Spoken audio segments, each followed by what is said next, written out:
Hi there, I'm Tracy. I was born and raised in West Lafayette, Indiana. My parents are from Taiwan. For my undergrad, I studied painting at Indiana University. And then I had a gap year in between, and I was teaching art in West Lafayette. And then afterwards, I went to MICA, Baltimore, Maryland, to study fine art and then curatorial practice for my graduate degree.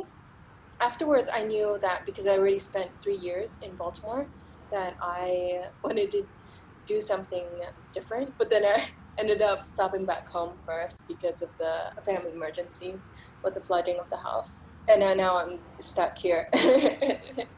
Since I came back, I was working on a project where I've been collecting stories and trying to find out more of the history behind Chinese in Indiana. I felt like the history that we've learned in school growing up is very much whitewashed. And so I really wanted to dig in and to find out more of the histories that haven't been a part of those textbooks. At that time, I had a friend who's running this online teaching platform. They started out with foreign languages, but now expanding to different fields like art. The friend, I actually know his brother first. The brother actually reached out to me that, oh, his brother is doing this. And then at the time I thought, you want me to teach art online? That's weird. Like, who's gonna come? But the second time that they reached out to me, I felt it made sense. It's suited for this period of time. During the winter, there's no pandemic. My relatives really wanted us to go back for Lunar New Year. When I went back, this flu thing got worse and worse. And every time we went outdoors, we had to wear a mask. Everybody on the streets was wearing a mask. And I've never seen that before in Taiwan. But the situation got worse and worse. This coronavirus was the only thing on the news every single day. We were very much freaked out. I had hand sanitizer in my purse, but at the time, hand sanitizer was completely sold out, masks were completely sold out, and we had to line up. When the government started to distribute the masks, we started lining up at the pharmacies in the mornings, but we still lived life like fairly normally. We stayed at home. We didn't really do anything but play mahjong.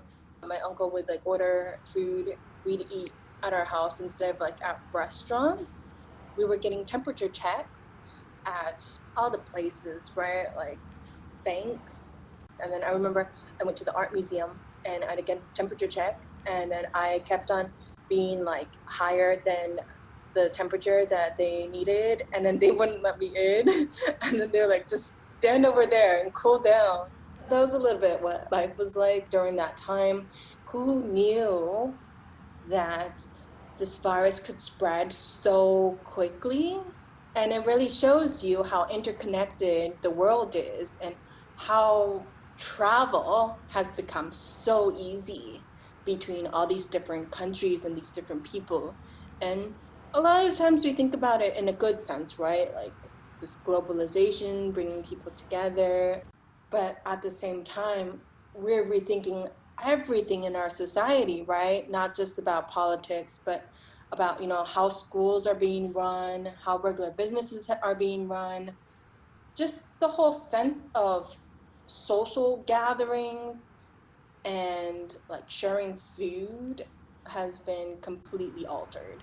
Those are some of the big changes that I've seen. And I painted 3 paintings. I call them the blue paintings. They're about the pandemic. And then when I came back, sometime in February, I had another friend. We collaborated on a project together called Classical COVID. So she did a piano piece that matched with my paintings that I did in Taiwan. That piece we submitted to the Indiana Historical Society. They invited us to be on the local news channel, Indianapolis's news channel. I'm quite privileged that my life hasn't changed that much. During this time, we donated a lot of food to the food shelters here. I have a friend who's like working on the front lines in the hospitals. You know, it's crazy what they're going through, what they're experiencing now. They're overwhelmed and they're really, really tired. It's really tough. This COVID pandemic, it's tough for a lot of people, whether they're in the front lines, like actually working in the hospitals or say the postal office front lines. You know, they don't have a choice to stay at home.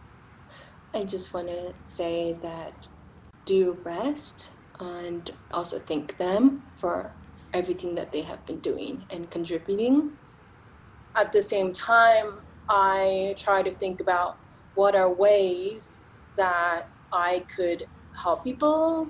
I'm going to try to do my best using what I know, art, as well as the work that I'm doing around culture to hopefully help ease people in that sense, right? With my knowledge and my skills.